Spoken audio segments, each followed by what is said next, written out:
എല്ലാവർക്കും നമസ്കാരം. ഇന്നലെ ഞാൻ ചെയ്ത ഒരു വീഡിയോയുടെ തുടർച്ചയാണ് ഇന്നത്തെ എൻ്റെ ഈ വീഡിയോ. കഴിഞ്ഞ വീഡിയോയിലെ വിഷയം മരണത്തിനപ്പുറം ജീവിതമുണ്ടോ എന്നതായിരുന്നു. നമുക്കെല്ലാം അറിയാം, മരണമെന്നത് സുനിശ്ചിതമാണ്, ആർക്കും അത് തടുക്കാനാവില്ല. ആ ഒരു വിഷയത്തെക്കുറിച്ച് ആളുകൾ, നമ്മുടെ മനുഷ്യരാശി ചിന്താശക്തി ഉണ്ടായ കാലം തൊട്ട് മനുഷ്യ മനസ്സുകളിൽ ഉയർന്നു വരുന്ന ഒരു ചോദ്യമാണ് ഒരു വ്യക്തിയുടെ മരണത്തെ, അല്ലെങ്കിൽ ഒരു ജീവിയുടെ മരണത്തിന് ശേഷം എന്താണ് സംഭവിക്കുന്നത് എന്നുള്ളതിനെക്കുറിച്ച്. പണ്ട് പുരാതന കാലം മുതൽ തന്നെ ഈ വിഷയത്തെക്കുറിച്ച് വളരെയേറെ ചർച്ചകൾ നടന്നിട്ടുണ്ട്, ഗവേഷണങ്ങൾ നടക്കുന്നുണ്ട്, പഠനങ്ങൾ നടക്കുന്നുണ്ട്, ഇനി അത് മുന്നോട്ട് പോയിക്കൊണ്ടിരിക്കും. പക്ഷേ ഇന്ന് വരെ അതിനൊരു ഉത്തരം നമുക്ക് കണ്ടെത്താൻ കഴിഞ്ഞിട്ടില്ല, ഇന്ന് വരെ അതിനൊരു ഉത്തരം നമുക്ക് ലഭിച്ചിട്ടില്ല. ഇപ്പോൾ ഞാൻ ഈ വീഡിയോയിൽ പറയുന്നത് എൻ്റെ ഒരു അനുഭവമാണ്. ഈ ഒരു അവസ്ഥയിൽ ഞാനും കടന്നു പോയിട്ടുള്ള ഒരാളാണ്. അതായത് മരണതുല്യമായ അവസ്ഥയിൽ, മരിച്ചു എന്ന് തന്നെ പറയാം, ആ ഒരവസ്ഥ കഴിഞ്ഞു വന്ന ഒരാളാണ് ഞാൻ. എനിക്കന്ന് ഉണ്ടായ അനുഭവങ്ങളാണ് ഞാൻ നിങ്ങളുടെ മുന്നിൽ അവതരിപ്പിക്കുന്നത്. അതായത് 1998 ജനുവരി 11-ാം തീയതി. ഈ തീയതി ഓർത്തിരിക്കാൻ കാരണം, പന്തളത്തുകാരും മറക്കാത്ത തീയതിയാണ് ജനുവരി 12. കാരണം ഞാനൊരു പന്തളത്തുകാരനാണ്, പന്തളം സ്വദേശിയാണ് ഞാൻ. ശബരിമല അയ്യപ്പസ്വാമിയെ അണിയിക്കാൻ, മകരവിളക്കിന് അണിയിക്കാൻ കൊണ്ടുവന്ന തിരുവാഭരണങ്ങൾ പന്തളം കൊട്ടാരത്തിൽ നിന്നാണ്. അതെല്ലാ വർഷവും ജനുവരി 12-നാണ് തിരുവാഭരണ ഘോഷയാത്ര ഇവിടുന്ന് പുറപ്പെടുക. ഇതിന്റെ തൊട്ട് തലേ ദിവസമായിരുന്നു എനിക്ക് ഇങ്ങനെ ഒരു അവസ്ഥ ഉണ്ടായത്. അതേപോലെ തന്നെ പന്തളത്തെ ഒരു പുരാതന ക്ഷേത്രമാണ് പന്തളം മഹാദേവർ ക്ഷേത്രം.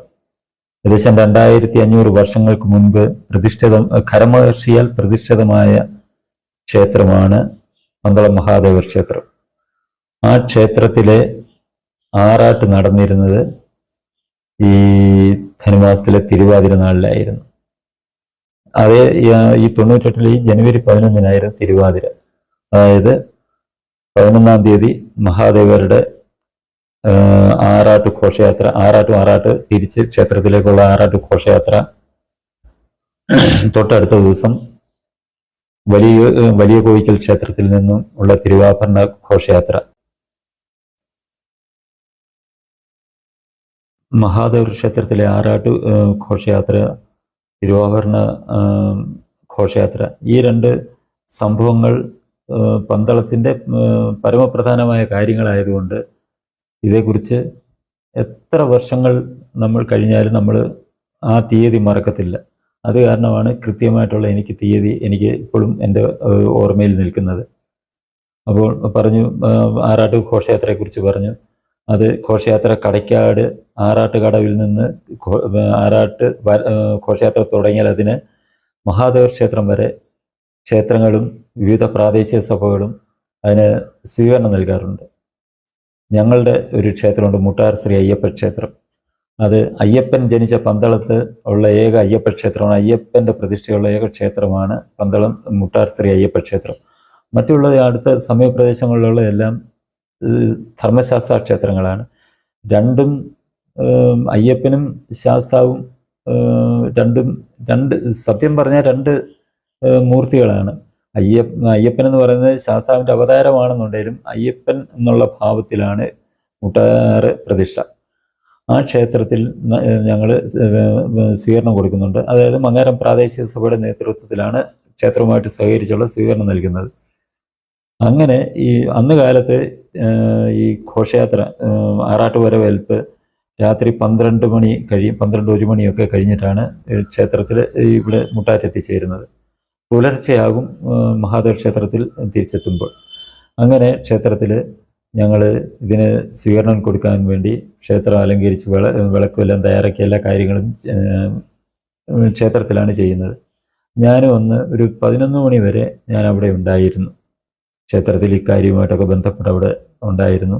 അത് കഴിഞ്ഞ് ഞാൻ വീട്ടിലോട്ട് വന്ന് അല്പസമയം ഒന്ന് ഉറങ്ങാം എന്നുള്ളൊരു തീരുമാനത്തിലാണ് വന്ന് കിടന്നു. ഏകദേശം ഒരു 12 മണിയൊക്കെ കഴിഞ്ഞു. 12-1 മണിയോടടുത്ത് എനിക്ക് പെട്ടെന്ന് ഉറക്കത്തിൽ എനിക്ക് എന്തോ വല്ലാഴിക തോന്നി. ഞാൻ പെട്ടെന്ന് ഉണർന്നു കഴിഞ്ഞപ്പം എൻ്റെ അനുഭവം, എനിക്ക് ശ്വാസം നിലച്ചു പോകുന്ന പോലുള്ള അനുഭവം. അപ്പോൾ ഞാൻ എൻ്റെ അമ്മയെ വിളിച്ചു, അച്ഛനെയും വിളിച്ചു. എൻ്റെ ഇളയ സഹോദരി, ഞാനും അച്ഛനുമാണ്. ഇളയ സഹോദരി ഈ നഴ്സിംഗ് പഠനമൊക്കെ കഴിഞ്ഞ് ജോലിക്ക് പോയേക്കുന്നതുകൊണ്ട് വീട്ടിൽ ഞങ്ങൾ 3 പേരേ ഉള്ളൂ. അച്ഛനെ വിളിച്ചു, അമ്മയെ വിളിച്ചു. അപ്പം എനിക്ക് ഓർമ്മയുണ്ട്, ഇത്രയും പറയുന്നുണ്ട്, എനിക്ക് വയ്യ എന്ന് പറയുന്നുണ്ട്. എൻ്റെ അമ്മ എൻ്റെ നെഞ്ച് തടവി തരുന്നു. ഇതേ പുരടത്തിൽ തന്നെ തൊട്ടപ്പുറത്ത് ഒരു വീട്ടിലാണ് എൻ്റെ വല്യമ്മച്ചി താമസിക്കുന്നത്. വല്യമ്മച്ചിയുടെ വീട് തൊട്ടപ്പുറത്ത്. അപ്പോൾ വല്യമ്മച്ചി വന്ന് ഒരു 10 മീറ്റർ പോലും വ്യത്യാസമില്ല ഞങ്ങൾ തമ്മിലുള്ള വീടുകൾ. വല്യമ്മച്ചി പെട്ടെന്ന് വന്ന് അറിഞ്ഞുകൊണ്ട് വല്യമ്മച്ചി എൻ്റെ പുറം തടവുന്നു. എൻ്റെ വല്യമ്മച്ചി എന്ന് പറയുന്നത് എൻ്റെ അമ്മയുടെ ജ്യേഷ്ഠത്തി. അച്ഛൻ വിഷമിച്ച് രാത്രി ഇത്രയാവുകയും ചെയ്തു. അപ്പം പന്തളത്ത് അന്ന് കാലത്തുള്ള ഏറ്റവും വലിയ ആശുപത്രിയാണ് NSS മെഡിക്കൽ മിഷൻ. ഞങ്ങളെല്ലാം അവിടെയാണ് പോയിക്കൊണ്ടിരിക്കുന്നത്. എന്ത് ഇത് വന്നാലും മെഡിക്കൽ മിഷൻ ഹോസ്പിറ്റലാണ് പോയിക്കൊണ്ടിരിക്കുന്നത്. അന്ന് അത്ര പ്രാധാന്യമില്ലെങ്കിലും പിന്നുള്ള ഒരു ആശുപത്രി എന്ന് പറയുന്നത് CM hospital, Christian mission hospital. ഞങ്ങളാരും അവിടെ പോകാറില്ല. ഞാൻ എൻ്റെ ജീവിതത്തിൽ അവിടെ പോയിട്ടില്ലാത്തതാണ്. പക്ഷേ എനിക്ക് ബോധം മറയുന്നതിന് മുമ്പ് ഞാൻ ഇത്രയും പറഞ്ഞത് എനിക്ക് ഓർമ്മയുണ്ട്. എന്നെ CM പോകാൻ പറഞ്ഞത് എനിക്ക് ഓർമ്മയുണ്ട്. അത് കഴിഞ്ഞ് എന്ത് സംഭവിച്ചു എന്നുള്ളത് എനിക്ക് ഓർമ്മയില്ല. പിന്നീട് ആണ് ബാക്കി സംഭവങ്ങളെക്കുറിച്ചൊക്കെ ഞാൻ അറിയുന്നത്. അപ്പോൾ അതായത് പിന്നെ എനിക്കുണ്ടായ സംഭവത്തെക്കുറിച്ച് ഞാൻ പറയാം. ഇത്രയും പറഞ്ഞു. എനിക്ക് ബോധമില്ല. പിന്നൊന്ന് ഒരു കാര്യവും എനിക്ക് ഓർമ്മയില്ല. അത് കഴിഞ്ഞുള്ള എനിക്ക് ഉണ്ടായ അനുഭവം ഇതാണ്. ഞാനിങ്ങനെ ഒരു ടണലിൽ കൂടി ഇങ്ങനെ നടന്നു പോകുന്ന വളരെ ഒരു ദീർഘമായൊരു ടണൽ. അതിനകത്തിൽ ഇരുട്ട് മൂടിയൊരു ടണലാണ്.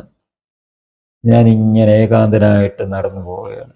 എനിക്ക് അന്നേരം എൻ്റെ മനസ്സിൽ മറ്റ് ചിന്തകളൊന്നുമില്ല. ഭയമായിട്ട് എൻ്റെ അച്ഛനെക്കുറിച്ചോ അമ്മയെക്കുറിച്ചോ എൻ്റെ സഹോദരങ്ങളെക്കുറിച്ചോ എന്നെക്കുറിച്ചോ പോലും ഒരു ചിന്തയില്ല. ഞാനിങ്ങനെ നിർവികാരനായി ഇങ്ങനെ നടന്നു പോകുന്നു. ഏകാന്തനാണ്. ആരുമില്ല, എൻ്റെ കൂടെ ആരുമില്ല. എന്നെ കൂട്ടിക്കൊണ്ടുപോകാൻ സ്വർഗത്തിലേക്കാണെങ്കിൽ സ്വർഗത്തിലേക്കോ അല്ലെങ്കിൽ നരകത്തിലേക്കോ കൂട്ടിക്കൊണ്ടുപോകാൻ ആരുമില്ല. നമ്മൾ കേട്ടിട്ടുണ്ട് കാലം വരും എന്നൊക്കെ പറഞ്ഞ് കേട്ടിട്ടുണ്ട്. ഞാൻ ഒരു ദേവദൂതന്മാരെയോ യമദേവനെയോ അല്ലെ യമദൂതന്മാരെയോ ആരെയും കണ്ടില്ല. ഞാൻ ഇങ്ങനെ ഏകാന്തനായിട്ട് ഇങ്ങനെ നടന്നു പോകുന്നു. അപ്പം എൻ്റെ ശരീരത്തിൽ കാണുന്ന എൻ്റെ ശരീരം ഭൗതികമായിട്ടുള്ള ശരീരമല്ലല്ലോ അന്നേരം നമുക്ക് തോന്നുന്നത് എൻ്റെ ശരീരം ഇങ്ങനെ പോകുന്നുള്ളൂ. പക്ഷേ ഞാൻ അന്ന് ധരിച്ചിരുന്ന ഡ്രസ്സും ഒന്നുമില്ല. എൻ്റെ ഭയങ്കര പ്രകാശം എൻ്റെ ശരീരത്തിൽ നിന്ന് സൂര്യൻ്റെ പ്രകാശം അങ്ങനെ ഉണ്ട്, അതേപോലെ പ്രകാശമുണ്ട്. പക്ഷേ സൂര്യൻ്റെ ആ പ്രകാശ രീതിയിലല്ല, ഈ നിലാവിൻ്റെ പ്രകാശം പോലെ എൻ്റെ ശരീരം ഇങ്ങനെ പ്രകാശിച്ചിങ്ങനെ നിൽക്കുന്നു. പ്രകാശമാനമായ ശരീരം. അങ്ങനെ ആ ഒരു വെട്ടം മാത്രം എൻ്റെ ശരീരത്തിൽ നിന്ന് വരുന്ന ആ ഒരു വെട്ടം മാത്രമുണ്ട്.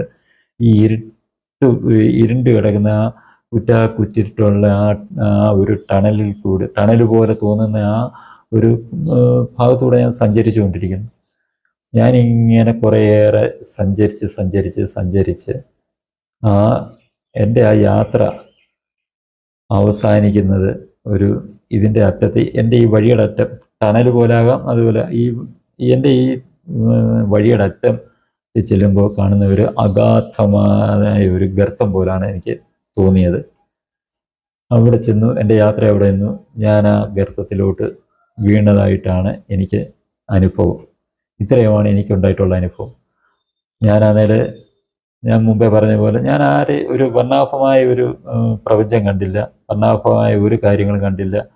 അവിടെ മറ്റ് ഇതുപോലുള്ള ആത്മാക്കളായിട്ട് ഒരു ജീവിയെ പോലും കണ്ടില്ല, ദേവദൂതന്മാരെ കണ്ടില്ല, ആരെയും കണ്ടില്ല. ഇതായിരുന്നു എനിക്ക് ഉണ്ടായ അനുഭവം. ഇത്രയും മാത്രമാണ് അന്നത്തെ എൻ്റെ അനുഭവം. ഇതിന് ശേഷമുള്ള കാര്യങ്ങൾ ഞാൻ പറയാം, പിന്നീട് ഞാൻ അറിഞ്ഞത്. അപ്പോൾ ഇതുവരെയുള്ള കാര്യങ്ങൾ, ആശുപത്രിയിൽ എന്ത് സംഭവിച്ചു എന്നുള്ള കാര്യങ്ങളൊന്നും ഞാൻ അറിയുന്നില്ല. പിന്നീട് പിറ്റേ ദിവസമാണ് വിശദമായിട്ട് അറിയുന്നത്. അത് കഴിഞ്ഞ് കുറച്ച് കഴിഞ്ഞപ്പം എൻ്റെ കൺമുന്നിൽ തെളിയുന്നത് എൻ്റെ അച്ഛൻ അപ്പുറത്ത് മാറിയിരുന്ന കാര്യം. ഞാൻ എൻ്റെ അച്ഛൻ്റെ അമ്മയുടെ പിന്നെ ആൺമക്കളായിട്ടുള്ള ഏക മകനാണ്. എൻ്റെ 2 സഹോദരിമാരുണ്ട്. എൻ്റെ ചേച്ചി മറ്റൊരു സ്ഥലത്താണ് കല്യാണം കഴിച്ചു വിട്ടിരുന്നത്, ദൂരെയാണ്. അനുജത്തി ജോലിയുമായിട്ട് ബന്ധപ്പെട്ട് അവൾ വീട്ടിലില്ലായിരുന്നു. അതുകൊണ്ട് അച്ഛൻ അവിടെ ഉണ്ട്. അപ്പം എൻ്റെ ഞാൻ ബോധത്തിലേക്ക് ഞാൻ തിരിച്ച് വന്നപ്പോൾ കേൾക്കുന്നത് എൻ്റെ കുഞ്ഞ് പോയി എന്നും പറഞ്ഞ് അച്ഛൻ വിഷമിച്ചിങ്ങനെ ഇരുന്ന് കരയുന്നതാണ് ഞാൻ കാണുന്നത്. എൻ്റെ വല്യമ്മച്ചിയുടെ മകൻ, ഞാൻ വലിയമ്മച്ചിയുടെ മകനാണെങ്കിൽ ജോലി ചെയ്തിരുന്ന ഒരു വലിയൊരു സ്വകാര്യ കമ്പനി ജോലി ചെയ്യുന്നു. എനിക്കൊന്ന് LNTയിലാണെന്ന് തോന്നുന്നു. അപ്പം വലിയമ്മച്ചിക്ക് കാണണമെന്ന് പറഞ്ഞ് ഞാനാണ് ടെലഗ്രാം ചെയ്ത്, അന്നത്തെ ഇത് ഒരാൾക്ക് ജോലി പിന്നെ അവധി കിട്ടാൻ വേണ്ടി ചെയ്യുന്ന മദർ സീരിയസ് സ്റ്റാർട്ട് ഇമ്മീഡിയറ്റ്ലി, അല്ലെങ്കിൽ ഫാദർ സീരിയസ് സ്റ്റാർട്ട് ഇമ്മീഡിയറ്റ്ലി. ഇങ്ങനെ ഞാൻ പിന്നെ മദർ സീരിയസ് സ്റ്റാർട്ട് ഇമ്മീഡിയറ്റ്ലി എന്ന് പറഞ്ഞ് ടെലഗ്രാം അടിച്ചതും പ്രകാരം ഉപ്പാപ്പയ്ക്ക്, ചേട്ടൻ ഉപ്പാപ്പ എന്നാണ് ചേട്ടന്മാരെ വിളിക്കുന്നത്, ഉപ്പാപ്പയ്ക്ക് അവധി കിട്ടി. ശശി ഉപ്പാപ്പ ഇവിടെ വന്നു. അപ്പം ഉപ്പാപ്പയോട്, ഞങ്ങളുടെ ഈ ക്ഷേത്രം എന്ന് പറയാൻ NSS കരയോഗത്തിൻ്റെ ക്ഷേത്രമാണ്, മങ്ങാരം NSS കരയോഗത്തിൻ്റെ കരയോഗ സെക്രട്ടറി എൻ്റെ അയൽവാസി ഒരു കൃഷ്ണൻകുട്ടി എന്ന് പറയുന്ന ചേട്ടനായിരുന്നു. അദ്ദേഹം എൻ്റെ ഈ ശശി ഉപ്പാപ്പ ചേട്ടനോട് പറഞ്ഞു, ഗോപാലകൃഷ്ണന് പിന്നെ സുഖമില്ലാതെ പെട്ടെന്ന് ഇതായി ആശുപത്രി കൊണ്ടുപോയേക്കുവാണെന്ന്. ഇത് കഴിഞ്ഞ് ചേട്ടൻ അവിടെ വന്നു. ഉപ്പാപ്പ കാണുന്നതും മരിച്ച പോലുള്ള ഇതാണ്. ഞാൻ നേരെ നോക്കുമ്പം ഉപ്പാപ്പ അവിടെ ഇങ്ങനെ വിഷമിച്ചിരിക്കുന്നു. എന്ന് വെച്ചാൽ അനിയൻ മരിച്ചല്ലോ, ആ വിഷമത്തിൽ ഇങ്ങനെ നിൽക്കുന്നു. അപ്പം എനിക്ക് തിരിച്ച് ഞാൻ എൻ്റെ ബോധമണ്ഡലത്തിലേക്ക് വന്നപ്പം ഞാൻ ഇത് രണ്ടുമാണ് കാണുന്നത്. അന്നേരം ഉപ്പാപ്പയോട് ഞാൻ പറഞ്ഞു, ഉപ്പാപ്പ എനിക്ക് തീരെ വയ്യ ഉപ്പാപ്പയെന്ന് പറഞ്ഞു. അങ്ങനെയാണ് എന്നെ പെട്ടെന്ന് ആ വെളിയിൽ നിന്ന് അന്ന് കൊണ്ടുപോയ CM ക്രിസ്ത്യൻ മിഷൻ ഹോസ്പിറ്റൽ, ചുരുക്കി പറഞ്ഞ CM ഹോസ്പിറ്റൽ, അവിടെ കൊണ്ടുപോയി. അവിടുത്തെ ഡോക്ടർ 2 പേരാണ്, ജോൺസൺ ഡോക്ടർ, സുമ ഡോക്ടർ. അപ്പം അവർ പെട്ടെന്ന് ജോൺസൺ ഡോക്ടർ ഇത് പറയുന്നു, എളുപ്പം ICUയിലോട്ട് ആക്കുമെന്നും പറഞ്ഞ് എനിക്ക് വീണ്ടും ഓക്സിജൻ തരുന്നു, എന്നെ അങ്ങോട്ട് കൊണ്ടുപോകുന്നു. അവിടെ വന്നിട്ട് ഡോക്ടറിൻ്റെ അടുത്ത് പറയുന്നു, സുമ ഡോക്ടർ പറയുന്നത്, പ്രാർത്ഥിച്ചോ അത്ഭുതം, പ്രാർത്ഥിച്ചോ എന്നേ പറയുന്നുള്ളൂ. നമ്മൾ തോന്നുന്നത് മറ്റൊന്നും അറിയുന്നില്ലല്ലോ. അപ്പം അങ്ങനെ ഉള്ള ഒരു അനുഭവമാണ് എനിക്കുണ്ടായത്. അപ്പം ഇങ്ങനൊരു സംഭവം നടന്നു കഴിഞ്ഞപ്പം എന്നെ കാണാൻ, പിന്നെ മരിച്ചിട്ട് പിന്നെ ജീവിതത്തിലേക്ക് തിരിച്ചു വന്ന ഒരാളിനെ കാണാൻ അവിടെ ആശുപത്രിയിലുണ്ടായിരുന്ന ആൾക്കാരെല്ലാം വന്നു. അവരെ ഒന്നും അന്നേരം ICUയിലോട്ട് എന്നെ ICUയിൽ കയറ്റി. കൂടുതൽ ആളുകളെ ഡോക്ടർമാർ കാണിച്ചില്ല. അപ്പം ഈ 2 ഡോക്ടർമാരും ജീവിച്ചിരിപ്പുണ്ട്. അവർക്ക് ഓർമ്മ കാണും പിന്നെ ഈ കാര്യങ്ങളൊക്കെ. അപ്പം ഇത് ഞാൻ പറഞ്ഞു വന്നത്, എനിക്ക് പിന്നീട് ഈ ബാക്കി കാര്യങ്ങളെക്കുറിച്ച് എനിക്കിങ്ങനെ വല്ലാതെ വന്നു. എൻ്റെ അച്ഛനോട് പറഞ്ഞ് എന്നെ CMൽ കൊണ്ടുപോകാൻ പറഞ്ഞു. അപ്പം രാത്രിയാണ്, അന്ന് 5 ആനപ്പുറത്താണ് ആറാട്ട് നടക്കുന്നത്. എല്ലാവരും നാട്ടുകാർ മൊത്തം ആറാട്ട് കാണാനൊക്കെ പോകും. എന്നെ ആശുപത്രി കൊണ്ട്, ഞങ്ങൾക്ക് വീട്ടിൽ വാഹനങ്ങളൊന്നുമില്ല. അന്ന് കാലത്ത് ഈ ഓട്ടോറിക്ഷകളും ഒക്കെ പിന്നെ ഇന്നത്തെ കാലത്തെ പോലെ ഇല്ലെന്നുണ്ടെങ്കിലും ഓട്ടോറിക്ഷ അല്ലെ കാർ ഇതുപോലുള്ള കാര്യങ്ങളാണ് ഇതുപോലുള്ള ഇതിന് ഉപയോഗിക്കുന്നത്. അപ്പോൾ ഞങ്ങളുടെ തൊട്ടടുത്ത് ഒരു പിന്നെ വിജയൻ എന്ന് പറയുന്ന ഒരു ചേട്ടനുണ്ട്. അദ്ദേഹവും ഇപ്പോഴും ജീവിച്ചിരിപ്പുണ്ട്. പന്തളം ജംഗ്ഷന് പടിഞ്ഞാറ് വശത്ത് മുനിസിപ്പൽ കാര്യാലയത്തിന് പടിഞ്ഞാറ് വശത്ത് ഒരു സതി ഹോട്ടലുണ്ട്. ആ സതി ഹോട്ടലിനോട് ചേർന്ന് അദ്ദേഹത്തിനൊരു പിന്നെ കടയുണ്ട്, പൂജാ സാധനങ്ങൾ വിൽക്കുന്ന, പൂജാദ്രവ്യങ്ങൾ വിൽക്കുന്ന ഒരു കടയുണ്ട്. ശില്പി എന്നും പറഞ്ഞ് കടയുണ്ട്. അദ്ദേഹം ഞങ്ങളുടെ അടുത്താണ് അന്ന് താമസിച്ചിരുന്നത്, 2 വീടിൻ്റെ അപ്പുറത്ത്. പെട്ടെന്ന് അച്ഛനാണെങ്കിൽ അദ്ദേഹത്തിന് ചെന്നാണ് ആ വിജയൻ ചേട്ടൻ്റെ അടുത്ത് ചെന്ന് വിളിച്ചു പറഞ്ഞ്, അദ്ദേഹത്തിന് ഓട്ടോ ഉണ്ട്, വിളിച്ച് എന്നെ ആ ഓട്ടോയിൽ കയറ്റി ആശുപത്രി കൊണ്ടുപോയി. ആശുപത്രി കൊണ്ടുവന്നു. ഞാൻ അവിടെ ആശുപത്രി ഓട്ടോ നിന്നു. എന്നെ പെട്ടെന്ന് എടുത്തപ്പം അന്ന് പറഞ്ഞതാ, പെട്ടെന്ന് ഞാനാണെന്നുണ്ടെങ്കിൽ ഈ ഒരു വല്ലാത്ത ഒരു ശബ്ദം എന്നിൽ നിന്നുണ്ടായെന്നും പെട്ടെന്ന് സ്ട്രക്ചർ കൊണ്ട് തന്നെ സ്ട്രക്ചറിൽ കടത്തി ആശുപത്രിയിലോട്ട് കൊണ്ടുപോയി. അവിടെ ചെന്ന് ഡോക്ടർ പൾസ് നോക്കിയപ്പം പൾസ് നിലച്ചു. പൾസ് നിലച്ചിരിക്കുകയാണ്. അത് കഴിഞ്ഞ് ഡോക്ടർ ഈ നമ്മുടെ അറിയുമല്ലോ, ഈ മരിച്ചു കഴിഞ്ഞാൽ കണ്ണിൻ്റെ കൃഷ്ണമണികൾ മേളിലോട്ടങ്ങ് പോവും. ഡോക്ടർ കണ്ണ് തുറന്ന് നോക്കിയപ്പം കൃഷ്ണമണികൾ മൊത്തവും 2 കണ്ണിൻ്റെ കൃഷ്ണമണികളും മേളിലോട്ടങ്ങ് പോയി. അപ്പം ഡോക്ടർ ഉറപ്പിച്ച് പൾസും ഇല്ല. ഇത് സംഭവിച്ചപ്പം ഞാൻ മരിച്ചു എന്ന് വിധി എഴുതിയതാണ്. നേരെ ഓക്സിജൻ തന്നിട്ടൊന്നും എടുക്കുന്നതൊന്നുമില്ല. അങ്ങനെ മരിച്ചതായിട്ട് വിധി എഴുതിയാണ്. കുറച്ച് കഴിഞ്ഞപ്പോൾ വീണ്ടും എന്തോ ഈ കഴുത്തിൻ്റെ ഭാഗത്ത് ഈ എന്തോ നാഡികളെന്തോ വീണ്ടും തുടിച്ച് തുടങ്ങുന്നത് ഇങ്ങനെ കണ്ടപ്പോഴാണ്, കുറേ സമയത്തിന് ശേഷം കണ്ടപ്പോൾ പെട്ടെന്ന് എന്നെ ICUലോട്ട് മാറ്റുന്നതും ഓക്സിജൻ തന്ന് എന്നെ പിന്നീടുള്ള തുടർ ചികിത്സയ്ക്ക് കൊണ്ടുപോയായിരുന്നു. അതിനുശേഷം എന്തുകൊണ്ടാണ് എനിക്കിങ്ങനെ സംഭവിച്ചതെന്നറിയാൻ വേണ്ടി അന്നുണ്ട് ECG അതുപോലുള്ള പല കാര്യങ്ങൾ എടുത്ത് നോക്കിയിട്ടും എൻ്റെ ശാരീരികമായിട്ട് എനിക്കൊരു കുഴപ്പവുമില്ല, ഞാൻ നോർമലാണ്. അവർക്ക് തന്നെ അറിയത്തില്ലായിരുന്നു എന്തുകൊണ്ടാണ് എനിക്കിങ്ങനെയൊന്ന് സംഭവിച്ചത് എന്ന് ഉള്ള കാര്യം. അത് ഞാനിപ്പോൾ ഇത്രയും പറഞ്ഞു വന്നതെന്ന് പറഞ്ഞാൽ, ഈ ഞാൻ കഴിഞ്ഞ വീഡിയോ പറഞ്ഞതിനകത്തിൽ, ആ പുസ്തകത്തിനതിൽ, അതായത് മരണത്തിനപ്പുറം ജീവിതമുണ്ടോ എന്നുള്ള ഈ ഡോക്ടർ മുരളീകൃഷ്ണയുടെ ആ പുസ്തകത്തിൽ ലോകത്തിൻ്റെ പല ഭാഗത്തുള്ളവരുടെ ഈ അനുഭവങ്ങൾ അതിനകത്തിൽ കുറിച്ചിട്ടുണ്ട്. അതിനതിൽ പറയുന്നുണ്ട്, ഒരു കൽക്കത്തയിലാണെന്ന് തോന്നുന്നു, ഏതോ ഒരു നാടക കമ്പനി, നാടക ട്രൂപ്പുണ്ട്. അവരുടെ ഒരു നാടകം തീരുമാനിച്ചിരുന്നു സംഘാടകർ. ആ നാടകം നടക്കേണ്ട സമയത്ത് പ്രധാന നടി, ആ നായിക എത്തിയില്ല. ഇവരാകെ വിഷമിച്ച് കഴിഞ്ഞപ്പം ഈ നാടകം നടക്കത്തില്ല, പ്രശ്നങ്ങളാവുമല്ലോ. അങ്ങനെ വിഷമിച്ചിരുന്നപ്പോൾ പെട്ടെന്ന് ആ നടി പെട്ടെന്ന് അവിടെ എത്തുകയും അവർ ആ നാടകത്തിൽ അഭിനയിച്ച് വളരെ ഭംഗിയായിട്ട് ആ നാടകം പര്യവസാനിക്കുകയും ചെയ്തു. പിറ്റേ ദിവസം ഈ സംഘാടകർ ഇവരെ കണ്ട് ഇവർക്ക് ആ പ്രതിഫലം കൊടുക്കാൻ അവരവിടെ ചെന്നപ്പോൾ, ആ നടിയുടെ വീട്ടിൽ ചെന്നപ്പോൾ അറിയുന്നത്, ഒരാഴ്ച മുമ്പുണ്ടായ അപകടത്തിൽ ആ നടി കൊല്ലപ്പെട്ടു എന്നുള്ള കാര്യം, മരിച്ചു എന്നുള്ള കാര്യമാണ്. ഇവർ അമ്പരന്ന് പോയി. ഈ സംഘാടകർ വർഷങ്ങൾക്ക് മുമ്പ് വായിച്ചതായതുകൊണ്ട് അതിനെക്കുറിച്ച് ആ നടിയുടെ പേരോ നാടക ട്രൂപ്പിൻ്റെ പേരോ ഒന്നും എനിക്ക് ഓർമ്മയില്ല. എങ്കിലും സംഭവം എനിക്ക് ഓർമ്മയുണ്ട്. ഇപ്പോഴും ആ പുസ്തകം കിട്ടും, അത് മേടിച്ച് വായിച്ച നിങ്ങൾക്ക് മനസ്സിലാക്കാവുന്നതേ ഉള്ളൂ. അപ്പം ഇവരമ്പരന്ന് പോയി സംഘാടകർ. എന്നിട്ട് അവർ പെട്ടെന്ന്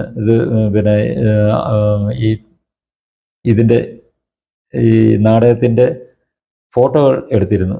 ആ ചിത്രങ്ങൾ അവർ പരിശോധിച്ച് നോക്കിയപ്പോൾ ഈ നടിയുടെ ആ രംഗങ്ങളിലൊന്നും ഈ ചിത്രങ്ങളിൽ നടിയെ കാണാനില്ല. ബാക്കിയുള്ള കഥാപാത്രങ്ങളെല്ലാം ഉണ്ട്, നടിയുടെ ആ കഥാപാത്രം മാത്രം ആ ഫോട്ടോയിൽ തെളിഞ്ഞിട്ടില്ല. അതൊരു ഇത് നമുക്കൊരു ഉത്തരം കിട്ടാത്ത ഒരു ചോദ്യമായിട്ട് നിൽക്കുന്നുണ്ട്. അതേപോലെ തന്നെ ലോകത്തിൻ്റെ മറ്റ് പല ഭാഗങ്ങളിലും സംഭവിച്ച കാര്യങ്ങൾ അതിനകത്തിൽ പലരും പറയുന്നുണ്ട്. വളരെ അവർ മരിച്ചതിന് ശേഷം, അവർ പോയതിന് ശേഷം വർണ്ണാഭമായിട്ടുള്ള കാര്യങ്ങൾ കണ്ട കാര്യവും ഒക്കെ പറയുന്നുണ്ട്. പക്ഷേ എനിക്കങ്ങനെയൊന്നുള്ള ഒരു അനുഭവം ഉണ്ടായിട്ടില്ല എന്നുള്ള കാര്യം ആണ് ഞാൻ നിങ്ങളെ അറിയിക്കുന്നത്. കാരണം പലർക്കും പല അനുഭവങ്ങളായിരിക്കാം ഉണ്ടാകുന്നത്. ഇങ്ങനൊരു സംഭവം ഉണ്ടായതിന് ശേഷമാണ് ഞാൻ ചെറുപ്പത്തിൽ തന്നെ ഞാൻ ആത്മീയമായിട്ട് ചിന്തിക്കുന്ന ഇതാണ്. പന്തളത്തുകാരിലെ എൻ്റെ അയ്യപ്പ എന്ന് വിളിക്കുമ്പം അന്ന് എൻ്റെ ചെറുപ്പം തൊട്ട് ഞാൻ എൻ്റെ കൃഷ്ണനെ എൻ്റെ നാക്കി വരത്തുള്ളായിരുന്നു. അന്നും ഇന്നും ഒക്കെ ഞാൻ ഈ ഈശ്വര വിശ്വാസി ആയിട്ട് മുന്നോട്ട് പോകുന്നത് കൂടുതൽ എന്നെ ദൃഢപ്പെടുത്തുന്ന സംഭവമാണ് എനിക്ക് ഉണ്ടായത്. കാരണം ഈ 98 എന്ന് പറയുന്നത് എൻ്റെ ജീവിതത്തിൽ ഒരുപാട് പ്രധാന സംഭവങ്ങൾ ഉണ്ടായതാണ്. അതായത് 98 ഈ ജനുവരിയിൽ എനിക്ക് മരണതുല്യമായിട്ടുള്ള അവസ്ഥ, മരിച്ചിട്ട് തിരിച്ചു വന്ന സംഭവം ഉണ്ടായി. ഏപ്രിലായപ്പം എൻ്റെ ചേച്ചി, എൻ്റെ അമ്മയ്ക്ക് തുല്യമായിട്ട് കരുതിയിരുന്ന എൻ്റെ ചേച്ചി ഇവിടെ വെച്ചൊരു അപകടത്തിൽ മരിച്ചു. എൻ്റെ വിവാഹം നടക്കുന്നത് 98. ചേച്ചി ജീവിച്ചിരിക്കുമ്പോൾ ചേച്ചിയുടെ ആഗ്രഹമായിരുന്നു. അപ്പോഴത്തെ എനിക്ക് 31 വയസ്സ് കഴിഞ്ഞ് 32 വയസ്സാകുന്നു.